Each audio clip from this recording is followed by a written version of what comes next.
Hey, this is Betsy. And this is Gina, and this is the Lost and Found podcast.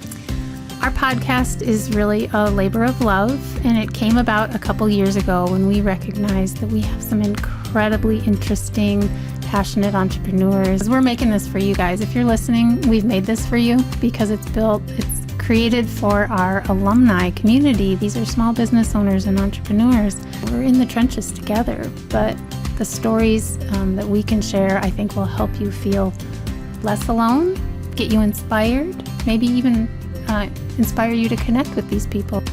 Real stories from real entrepreneurs in small communities.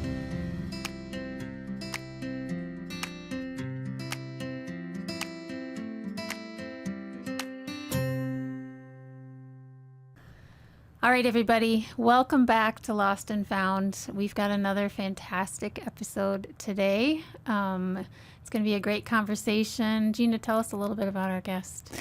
Well, today's guest is a really special guest. He is like the definition of the UN in our business for our UN Academy. He is a small business owner with a huge heart. He has motivation, determination, and he has traveled a path that has led him to where he is today with Eminent Coffee Roasters in the Sartell-St. Cloud area. Josh is a young entrepreneur who has come back to his community. He has a giving spirit, and he is using his business to make a dent in the universe for good, for sure. He has an appreciation of coffee, of the processes, and the craft that it takes to get our product that we enjoy every day from the farm into our kitchen, into a cup of coffee that we get to enjoy in the morning. So I'm excited to hear from Josh and share his journey and the path to where he got. Yeah, thanks, Gina. You know, the path that Josh walked to get to where we are, sometimes we think that our lives feel like a little bit of a wandering. And unbeknownst to us, if you look back, they bring us to where we need to be. And I think Josh has a little bit of that story. So Josh, thanks for joining us. If we could start by just sharing with us a little bit of your journey, your background, and the business that you started. Yeah, absolutely. Thanks for having me. It's good to talk again. But yeah, I'm Josh with Eminent Coffee Roasters. I guess the idea started a couple years back. Obviously, the love for coffee came from my time spent in the Marine Corps. You drink a lot of energy drinks, try to stay awake any way you can, and read the back of the can. There ain't a lot good going on with those, so I had to find something else to keep me going, and fell on coffee, and that's kind of where it started. And that just kind of progressed throughout life. Realized that even with an individual, the same coffee you drink every day, like you would notice that the taste is different from here to there, and it's like, why does that happen? There's got to be a reason that it tastes different if this is the same coffee that I'm buying every time. So then I kind of started digging into it, reading it, and it's like, oh, it's probably could be how they roasted it. Maybe it's a difference in how it's roasted. And that kind of got that ball spinning, and then just found myself in a point in life where I saw the opportunity of how to learn how to roast from a previous employer. And they became good friends and mentors really through all this that I'm doing.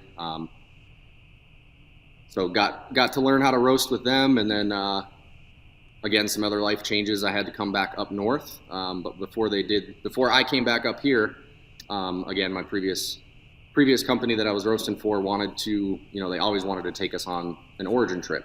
So to go to an actual farm, hang out with the farmer, learn everything that we could from them on the farm in front of the plants. So we got to do that before I had to leave the company and move back here. And that just kind of solidified everything. Like these farmers, they work incredibly, incredibly hard. And it's hard to imagine that they're getting a lot of compensation when I've had experience buying green coffee.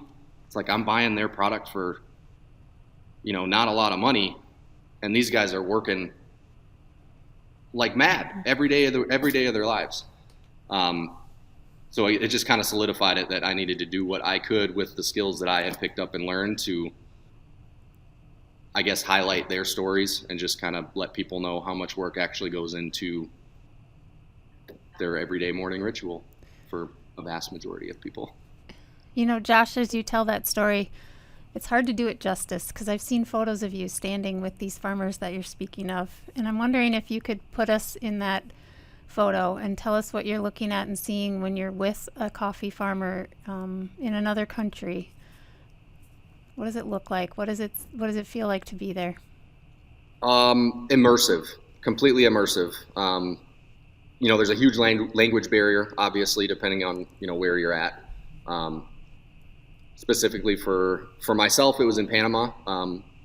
So majority Spanish speaking. And I had taken some, Spanish years ago in high school or whatever it was, but it's perishable skill.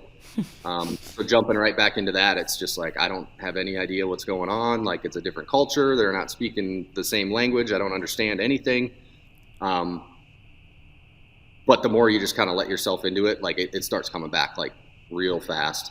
And by the end of the week, you're speaking almost fluent Spanish again, at least having, decent conversations with the locals and with the farmers. But yeah, on that specific farm, I mean, it might be relatively the same depending on where you go.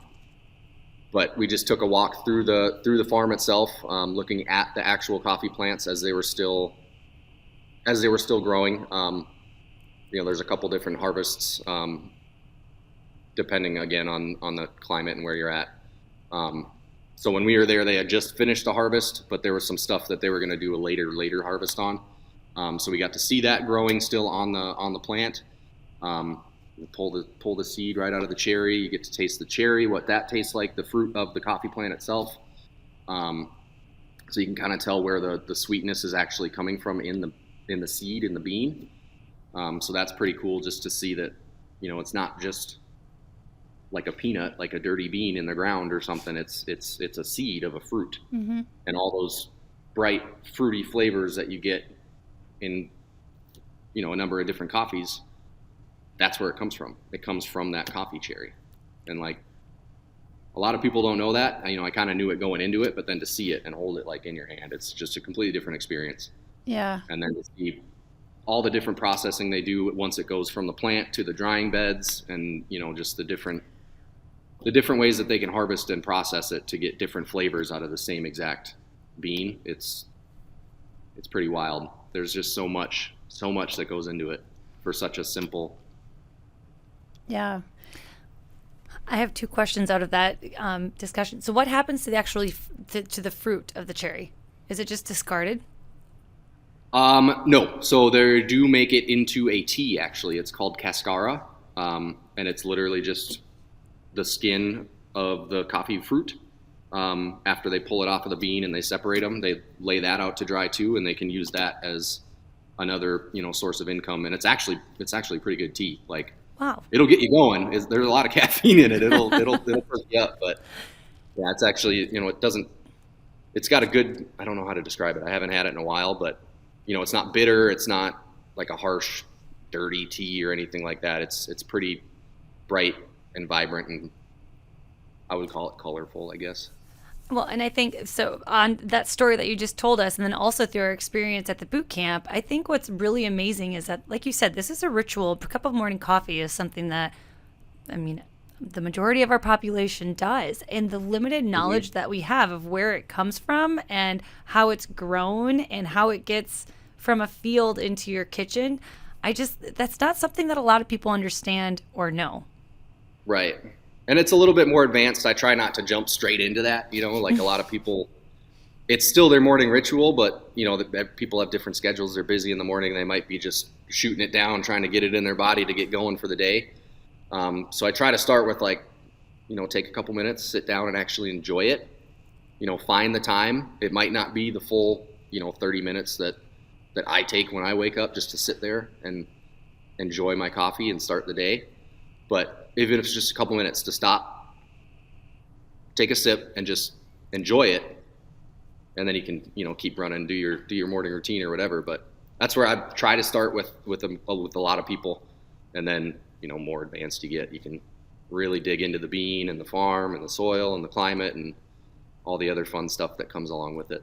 Well, and we've had the opportunity to have your coffee. We had it at boot camp, and it's coffee good enough that makes you stop. It does. And take a sip.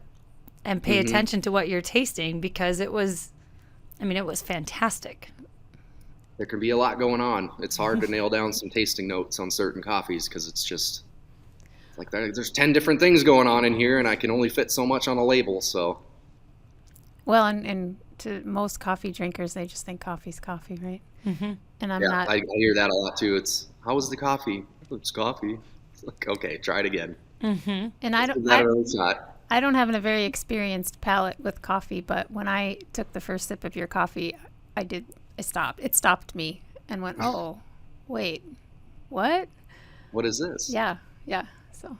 Yeah, it was an experience. It was an actual, like, it was you took the time to brew it correctly, and, we served it up at the right temperature, and it was in a great atmosphere. But yeah, when we actually took a sip, I remember Betsy being like, oh, I get it. This is an experience in a cup, and I understand why people need to take a step, and you actually you can take that time in the morning to enjoy your coffee. But also with your coffee, I love the work that you're doing in the story that you told about your experience in Panama, and to drinking that cup of coffee in the morning in our own kitchens. Like, the story that you get to tell that connects people to that cup of coffee. Mm-hmm. It's something we don't ever think about. And I think that's what makes you really different and unique. Well, thank you. I appreciate that. And I do enjoy telling the stories, again, of the specific farmers. And it's hard to do with, six different origins that you have as much, consistently as you can.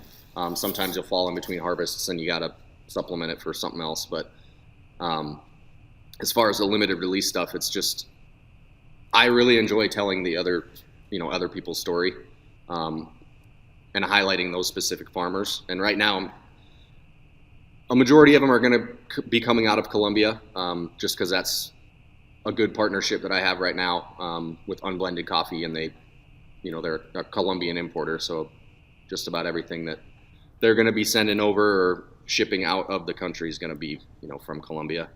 But there's so much going on in the industry right now in Colombia that it's going to be vastly different across the board from limited to limited release. So there's a lot of room to play around in there, and they're doing a lot of experimental processing too. So, a couple months or whatever it is down the road, we can start getting into some real funky stuff. Just the processing, it just completely, it's almost like it's not even coffee anymore. Like, the flavor just becomes so wild and different. It's like, how can we even call this the same thing? But it's coffee, and it's. For those of us in our first world privilege, can you explain what you mean by these farmers work hard? I think you told some stories at boot camp that I just think it's important for us to have that perspective. Mm-hmm. I mean, it's a labor intensive industry. The terrain typically it's not flat terrain. They're walking up and down, a lot of the time, steep mountainsides or whatever it is, because they need certain climates in order for the coffee to grow and, grow properly, to prosper. So they have to plant it in certain areas, and then they have to go and cultivate and maintain those areas. And it's just every day they're out there checking plants, making sure the soil's correct, that everything is, where it needs to be. And that's just before the harvest. And then the harvest time comes, they have to come pick every single individual coffee cherry. There's only 2 coffee seeds inside of each of those cherries. So you can imagine how much it takes to fill up a 154-pound sack of coffee, right? I mean, it's a lot of work just for 1 sack of green coffee, or even, a 12-ounce retail bag. That's a lot of coffee cherries. Yeah. In that one bag. That's a lot of work. And then you have to wash them. If it's a wash process, you have to get that seed out of the cherry and the fruit juice, and that's called mucilage. They have to get all of that off of the seed, if that's how they're processing it. There's a lot of labor that goes into it every day of the week. Yeah, good for us to appreciate that. I think we take it for granted.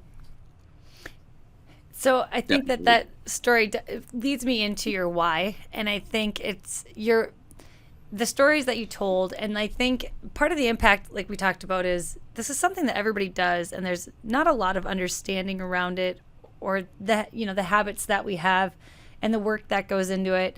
But you had shared with us what your why was, and you had a story in the packaging of your product too that I think, I mean, it's pretty cool. So why don't you go ahead and share your why with us? Yes. So my why right now, at least, it kind of evolves as I've found from hanging out with y'all, is to connect culture through coffee. So again, through telling the stories of the farmers, my goal is, not only to highlight the amount of work that went into that single cup, but hopefully by doing that, I can connect, our culture with the culture of that specific farmer. If you hang out with them, we're not that different. We're all human beings. We speak a different language. We eat a different foods or whatever it is, but we're not all that different. We're all just human beings surviving. And, we know what hard work is here in our country. And it's very comparable to other countries around the world. It's obviously different settings. And arguably a lot of the times we don't know what hard work is compared to what they're doing every day. So hopefully by telling the stories, I can connect different cultures just through that aspect alone. And when you take out everything else and you've got one common ground, that opens the door to countless other common grounds. And really you just need the one thing to start building relationships and making more connections. So that's hopefully I can do that by telling these stories. It's beautiful. It's so good. And what a great way to build connections around a cup of coffee. It just works. So tell us about the business side, Josh. The where you're at right now, maybe where you started on the entrepreneurial journey that you're on, which I think is a neat story because it's seems like a sort of a next step in your life after a series of experiences. But tell us where the entrepreneurial side started and where you're at now. As far as the entrepreneurial side, I feel like that's always been in me. Just kind of reflecting on life going back, it's kind of like I didn't really ever want to work for anybody. That was kind of like the deciding factor. It's like, oh, that would be cool to do. I could go to school for this and do this, but then I got to work for somebody. There's always going to be somebody I'm working for. It's like, I don't want to do that or do this long enough. It's like, I'm still working for somebody. This ain't it. And I think it started a long time ago, and then it just was piecing it together over the years, and figuring out that it's not impossible to work for yourself. It's not impossible to imagine, design, create, and build something from the ground up. And as much as you want it to happen like that overnight, like, let's be real, it's going to take time. It's going to take sacrifices and struggle, uphill battles every day, but I think it's worth it. Even if you're not done building it, I think it's worth it. And it takes a lot of work and I guess self-determination. No one's forcing you to get out of bed and go work for yourself that particular day of the week, but it's got to happen. It's got to be done. If that's your goal and that's where you want to be, if you want to start something and see it succeed, you have to, be self-driven. So it's kind of always been a trait of mine, and everything just fell into place. And again, my mentors from the previous roastery that I learned to roast at and then was working with for a number of years, like they did the same thing. They were a small business. They were a startup, started from nothing. And now they've created something monumental in the Southeast. So it's just kind of taken the things that I picked up from them, and not everything is always good. That's another thing that specifically I learned from the Marine Corps. Like, even if you've got bad leadership or somebody's doing something that you don't think is effective, it's not a lesson to just be tossed away, right? You still retain that knowledge and that experience for your future when you're in their position, so that you know, like, okay, that wasn't effective with me per se, so it might not be effective to whoever I'm in charge of at this point, but you use it as a lesson still, as of like what not to do maybe. So you you just have to retain everything, pick everything up. It's just, and then make the best decision from all the information that you've retained and just keep pushing forward. You know, I know both of us have been in business for a lot of years, and I found myself at boot camp pausing just to stop and take a moment to think about what you just said, because you have an incredible wisdom about you that's rare, knowing your age and your background. So it's really neat to hear that from you. So yeah, it takes a lot of you're quite insightful. Yeah. And like your determination, I think that you've had that throughout all of your career, like with your military career and moving forward. I think that your ability to take in information and knowledge, but you do it in with such empathy as well. I think it's a really unique blend. And I think hearing you talk about it just kind of, it makes you understand why you're doing what you're doing and why this is something different and why this is something special. Like it all kind of connects. The pieces are getting connected when you hear your story and how you live your life and your experiences that you've had. Yeah, what would you say, Josh, was unclear to you when you started that's clearer or clear now? Oh man, everything, all of it. Give us the lay of the land. I mean, I knew it was going to be uphill battles every day.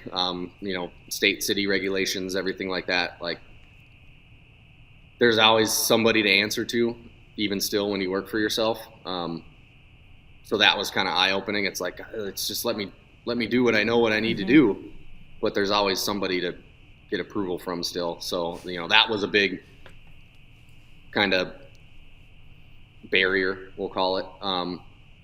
But again, just keep your head down, keep moving forward. That's all you can do. You can't give up. Like, first year or two into it and you hit a bump in the road and it's like, oh, that's it. All right, move on to the next thing. It's like, where's that ever going to get you in any part of life? And again, that's just kind of how I've always been. You set a goal, you keep it, as long as it's obviously a worthwhile goal. But you set goals in life and you keep at them. It might not happen overnight. It might not happen in the timeline that you thought it would, but if you keep working at it, it will happen. Well, and as you say that, I mean, there are situations where you got to dig deep to keep that motivation moving you forward. And I know that you ran into a few roadblocks, like in getting to where you are in your new facility. Can you tell us a little bit about where your roastery started and then the path that you had to take to get to where you are right now? Oh yeah. I mean, as most small coffee roasters start, it's started in a garage. And I got, how do I say it correctly here? I got reassured that everything that I was doing in that garage would, make it up to code and everything. And then just spent a whole bunch of time and money making that happen. And then it was like, oh, here's another thing that we didn't tell you that actually null and voids all of what you just did. You have to move. It's like, really? Are you kidding me? Like, who's going to pay me all that money back? No one. But it is what it is. Put your head down, keep moving.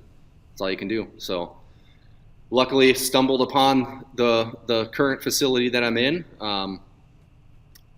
And it was in a great location. Didn't even know it existed back here on this road in the town that I'm currently in. It's like 2 blocks up from the Mississippi River. So just popped over and immediately I walked through the door and it's like, yep, this is a coffee roastery. Like, it's got to happen. Let's do it. And then whole nother snowball after that, just figuring out what, state city code again for this particular building.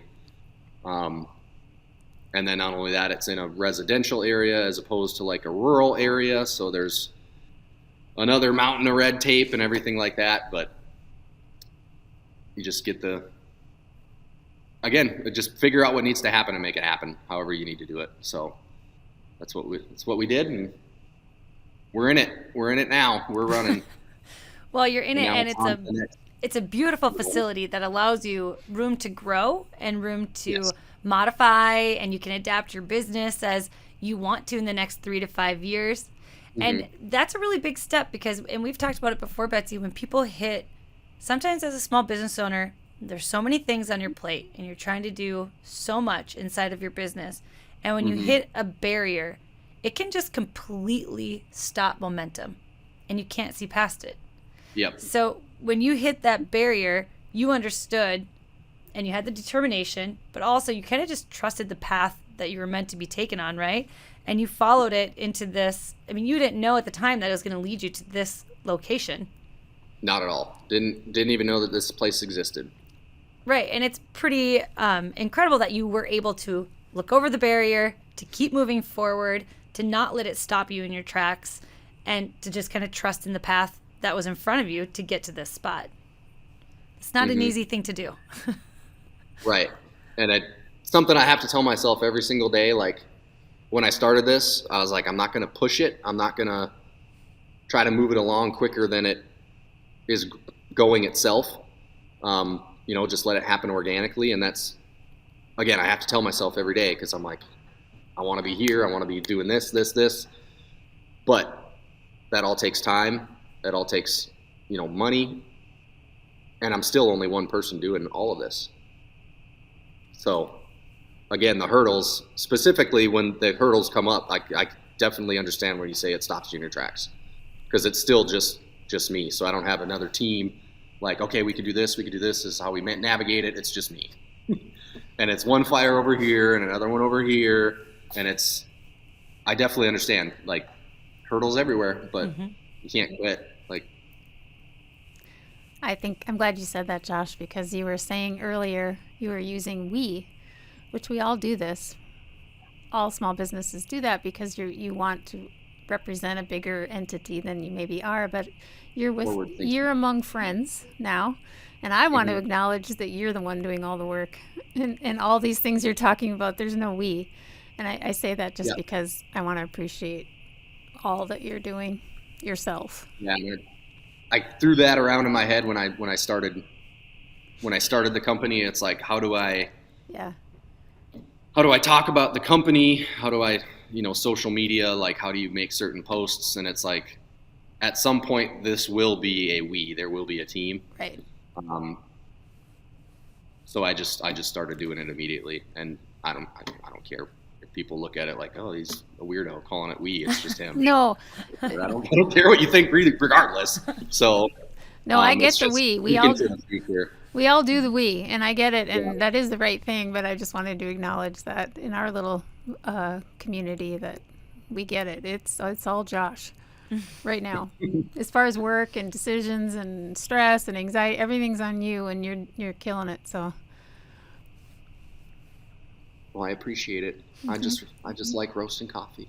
That's all it is. So that was going to be one of my questions for you. So how long have you, now that you've got the roaster, now I know you've been in your new location's fairly new, but how long have you been roasting and selling coffee for Eminent Coffee Roasters? How long has this business been about? I think I fired the roaster up last November. So it sat in the garage from October through mid-November. And then I finally got, to getting it hooked up, getting everything wired, getting the exhaust or whatever it was that I needed. But I think it was like mid-November, maybe beginning of December. Okay. It's kind of a blur at this point, but I do remember selling coffee to friends and family like last minute right before Christmas, like before everyone left town for the week or whatever it was. You've been in operation for a year now. So I want to know, what do you love about it?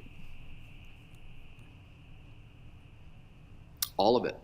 I don't know. It's just fulfilling to see where it started and to look specifically in this building and to look around and see where it is right now. It's fulfilling for knowing that we're not anywhere close to where we want to be or need to be. But you have to be able to look around you and look back on what you've done and what you have already accomplished. Otherwise, you're never going to be able to keep moving forward. There's just no way. That's huge. And we've heard that on a podcast before. I know Morgan from Clay Coyote has said that too. As a small business owner, it's super important to stop and acknowledge the successes that you've had, the small things and the large things, because you're always looking forward and you can forget to celebrate where you're at and to enjoy this time. Right. Even if it's a handful of small victories, like, it adds up. It keeps you moving, keeps you going forward. So you have to be able to show gratitude for the things that you've already done. What a great time to show your gratitude as you're sipping your incredibly delicious cup of coffee in the morning. Exactly. Take the extra time. I don't know, but people will be able to see Josh in this situation, in his setting right here, but your machine is a beautiful machine that you have. Thank too. You. And I know on your Facebook and your social media and your website, you have different photos of your machine and how it works and how much it's roasting. We also did a video that you were featured in, and there's a section of like the beans going around, and there's a real art. I know you have a machine that you can dial in and set all the different settings to have it be this certain and particular roast, but there's a real art into doing what you're doing as well. Like it's not something that just you got the first time you tried it. No, right? Not at all. So what was the learning process like, and why that machine and how you're using it? Let's see, where do I start? So even with learning how to, I guess, roast coffee, you're learning how to roast coffee to somebody else's experience and somebody else's idea, I guess, of what roasted coffee should be. And that's not the same as from one person to the next. So you get the fundamentals. You kind of get, certain degrees and certain goals that you need to hit at certain points. But specifically for me, once I became the roaster at my previous company, and then my brain starts rolling and I'm like looking into this and looking into that and trying to find any information I can on the internet about coffee roasting, because it's few and far between. It's a secret society, I think. But eventually you start to figure out certain things, and it's like, okay, I like this coffee, but maybe it's like too bitter. Maybe I need to take it a little bit less, a little bit lighter. So it's even every day I'm behind this thing, I'm learning something. I'm recreating profiles almost every single day. And again, like you said, the machines can be automatic. I had the option to do that with this one, where you run it manually, you find your golden profile for that specific coffee and you lock it in, and then all you have to do is hit go from there on out. Every batch after that, just hit go and it does everything for you. But to me, it's like that kind of takes a lot of the craft out of it. So I specifically opted out of that option, which in the long run I'll probably kick myself for, just because hopefully one day I'm busy enough where that thing's running 7 days a week, 8 hours a day, but then I have to be behind it 7 hours or 8 hours a day, 7 days a week, whatever it is, when I could just have it automated. But again, it takes away from the craft. I was just going to say that you could have done it that way, but it would take away from the craft and the beauty of what you're doing. Right. And it keeps me attentive. Like, as much as I love to turn this thing on, drop a batch of coffee and walk around and do something else and then come back and check it, but I can't do that right now because it's fully manual machine. Like, I have to sit over it and I have to watch it progress, and if it's going too fast, if it's going too slow, like, I have to be there. I have to be watching it. I have to be attentive and focused on that machine in order for that specific batch to be consistent and not let it go off the rails and burn it, because I don't want to throw away, however much, depending on how big the batch is, but you don't want to throw a whole batch of coffee out. Like, that's just literally money going in the trash.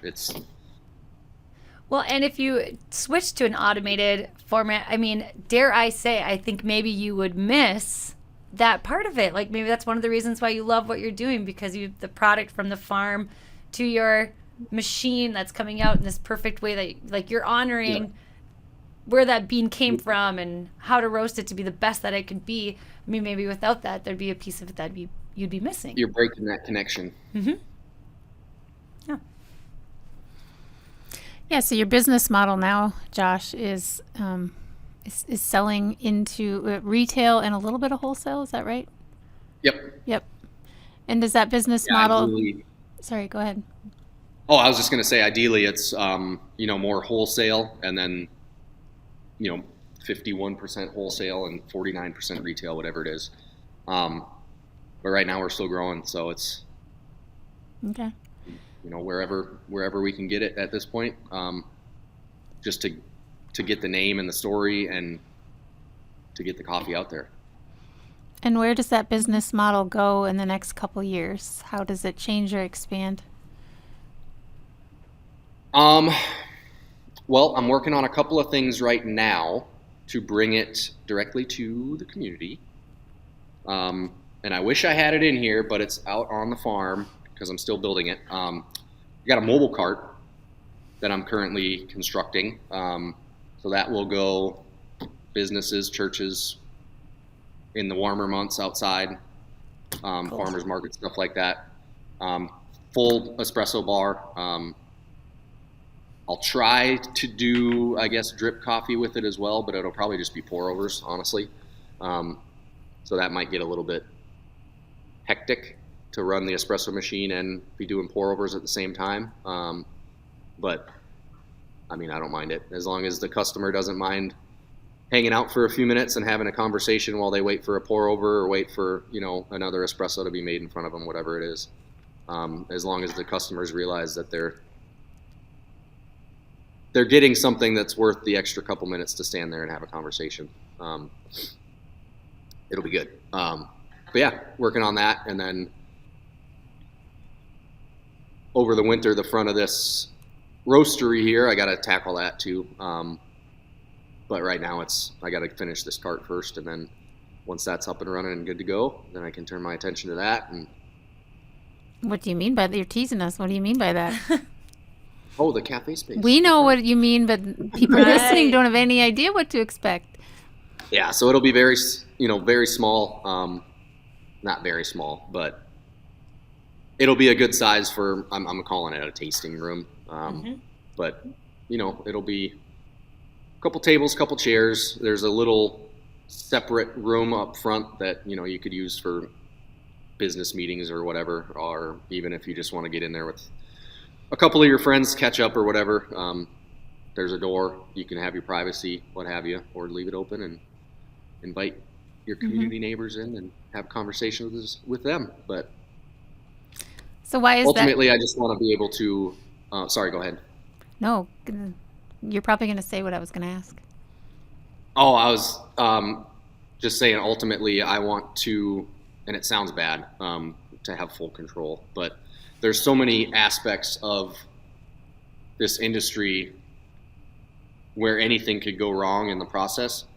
So like I spend all this time sourcing green coffee, all this time roasting it to its golden profile for that specific bean or that specific crop or whatever it is. And then it goes off and it's just brewed incorrectly and someone's like, oh, this is bitter. Oh, this ain't great. And it's like, well, it's probably brewed wrong. So this is my way of making sure that it gets to the customer the way that it should be and highlight it the way that it should be. And a great Long story short. retail opportunity as well. And Yeah. in both of those aspects that you described, Josh, in the cart that you're doing and in the space in the tasting room that you hope to start working on, I heard multiple times conversation. It's conversation. And what a great opportunity to connecting cultures through a cup of coffee, through that cup of coffee and a conversation. I think you're doing the work that you meant to do with this business.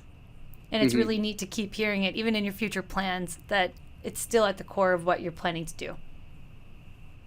Connecting peoples. Beautiful. Yeah, it's a great story, Josh. Very inspiring. So I'm wondering, is the tasting room going to reflect the bags, your packaging, because your packaging is beautiful, and the actual bag of coffee and your website, it's really rich and it's dramatic. really it's rich and it's dramatic and it's super it's deep. Rich, I guess, is the great word. It's all revolved around that right there. Smart. You know, I never thought of that, but you're right. It does have that same rich, dark kind of color scheme. Yeah. But yeah, it will.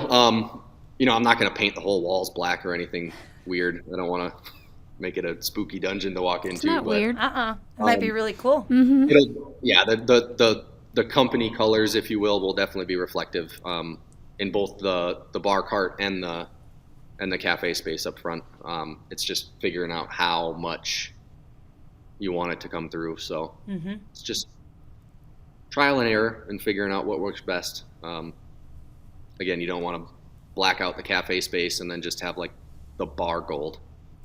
So you got to figure out different ways that you can make it still approachable and presentable, but keep it uniform or relative, I guess, with the main colors. So, you know, another point I want to just touch on, Josh, because a lot of our alumni are in this same scenario where you grew up in a somewhat small community, and then you left, and then you came back, and you chose to come back to this community to start your business. Tell us why and what drove that decision.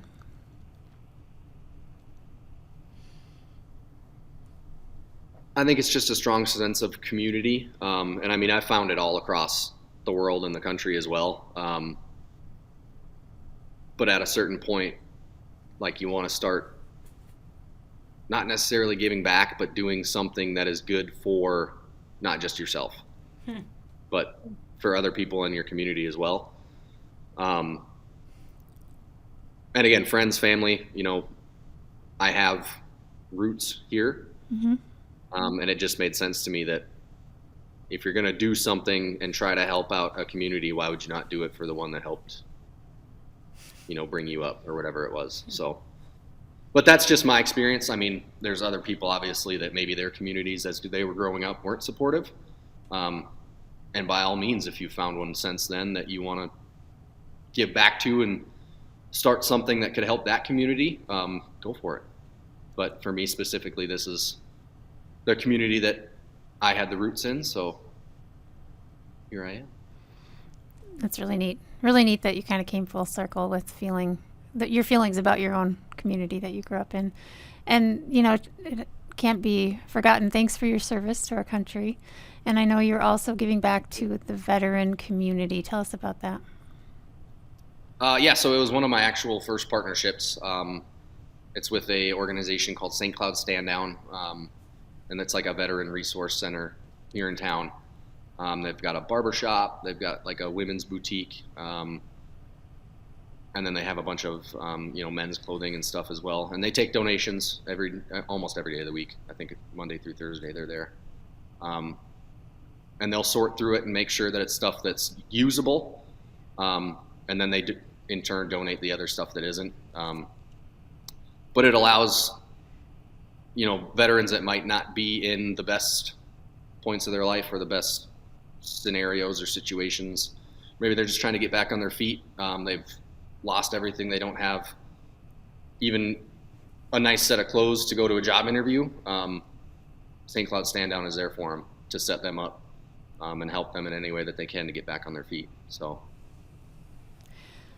Yeah, I mean, I'm sure you're an inspiration to a lot of the veteran community who do struggle with that, and you somehow, you know, got on your feet, and you're giving back already to your community in ways that are pretty powerful for someone, I think, so early in their career. So thank you for that. We like to come full circle and assume that you have either the earlier Josh or some young entrepreneur who's just thinking, you know, I think I want to work for myself. What's your advice for someone that is thinking about traveling the road that you traveled and they're just at that beginning point? Learn a skill. Man, what would it be? Start it early, even if you don't launch it. Like start it, get the background, the foundation work, I guess, get that in place as much as you can. Before you even, I guess, again, launch or start. I wish I would have had a little bit more structure underneath it before I started. But, specifically with this, you're roasting a product. So you have to get that product out to people. I don't want to just roast hundreds of pounds of coffee for myself. When you say before you get started, do you mean before you sort of leave your day job or you commit all in on a business? Is that? Definitely that. I'm still working part-time while I'm doing all of this. Okay. And eventually it'll get too much that then I can quit that and just do this. But I don't want to quit doing that either because I still work for the VA. So I like doing that. I enjoy helping other veterans where I've seen hiccups within the VA system itself. That's why I placed myself where I did in that role. So you don't want to stop doing that, but at a certain point, I won't be able to do that and continue to do all of this. And I can always bring on more people earlier, but again, that's just kind of the plan and the goal that I had set forth for myself. It's like work yourself until you can't do both anymore, and then work yourself doing this solely until you can't handle it by yourself anymore either. And then it's time to grow, and then it's time and feasible to bring on a team and keep going. So it's such an important thing for all small business to make those decisions, and I don't think there's a right way to do it. And I think we see so many entrepreneurs and small businesses who are living those dual lives, working and running a business. And in no way does that signal that you're not taking your business seriously or you're not successful. In some ways, it's really smart and strategic. It just depends. So there isn't a right answer, but you're definitely proving that flexibility and being willing to kind of do both at the same time can be a really effective way to get on your feet. Mm-hmm. Yeah. Well, this has been great. Anything we missed that you felt like we should be? No, I'm just so blown away by you, Josh. I just think that your heart is in such a good spot. And we know this from working with our small businesses, that small businesses are the hearts of their community, that the work that they're doing and the entrepreneurs themselves aren't just small business owners. They're building communities and they're making change. And I just hope that you can recognize, too, in the work that you're doing, you're giving back to the community that gave so much to you. You're giving back to a veterans community. You're giving back to the farmers that are creating the product that you're selling. The business that you're doing it's a force for good, and you are creating change while doing something that you love. And I just think that you're a great example of loving your work, but you're a great example of, making a dent in the universe. You're not like everybody else. And that's what we say about the Unacademy. You're the the coffee roaster, and you're making a difference. And it's really cool. And I'm thankful that you're a part of this community because you're this is it. Mm-hmm. You're it, man. This is the stuff. It's reassuring. Yeah. That's my today's keep going.